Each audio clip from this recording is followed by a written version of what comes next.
A man was found dead on a quiet beach. No wounds, no signs of struggle, no identity.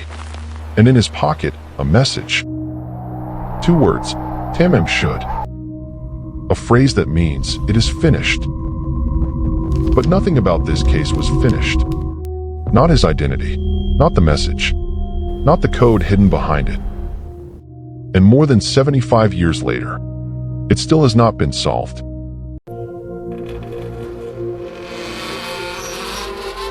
This is not just a mystery. This is an investigation. Welcome to the Archivist Files.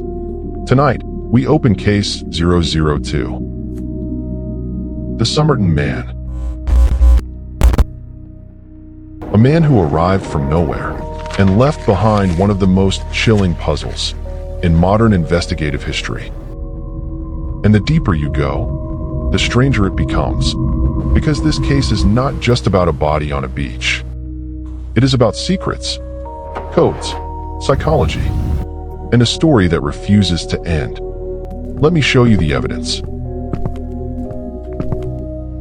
It was December 1st, 1948, Somerton Beach, Adelaide, Australia.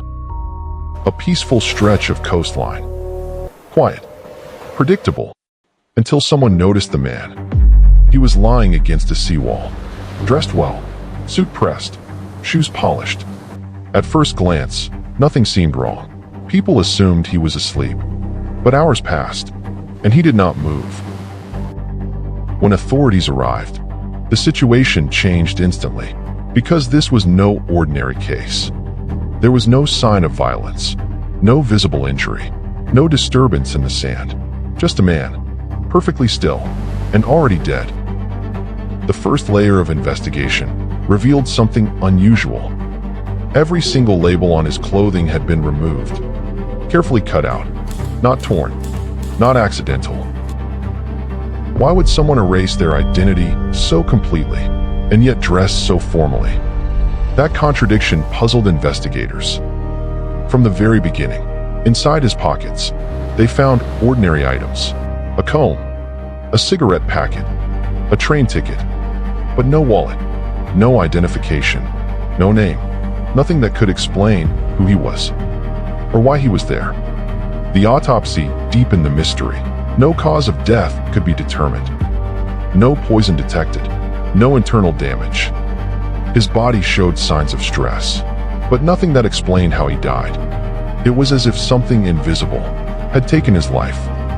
Something that left no trace. And then came the discovery that changed everything. Hidden in a secret pocket. A tiny piece of paper, carefully rolled, almost overlooked. On it, 2 words, Tamam Shud. Investigators later traced this phrase to a rare book. The Rubaiyat of Omar Khayyam. A collection of Persian poetry, philosophical, melancholic, often associated with fate and endings, but that was only the beginning. Because the book itself was found, and inside it, something far more disturbing. A code, a sequence of letters. Unbreakable, untraceable, and possibly intentional. At this point, the case transformed from a mysterious death into something much bigger, something that felt almost engineered. So ask yourself, if you wanted to disappear completely, would you leave behind a code? Or was the code meant to be found? Over the years, the Somerton Man case became one of the most studied cold cases in history, not because of what was known, but because of what was missing from an investigative standpoint. This case presents several anomalies. First, the complete removal of identity markers. This suggests intention, not accident. Second, the lack of a clear cause of death. This implies either an undetectable substance or a method that leaves minimal forensic evidence. Third, the presence of a coded message. This introduces the possibility of communication. Now consider the psychological aspect. If this man removed his own identity, It suggests planning, control, and awareness of consequences. If someone else removed it, it suggests concealment, and possibly a larger operation. Then there is the code itself.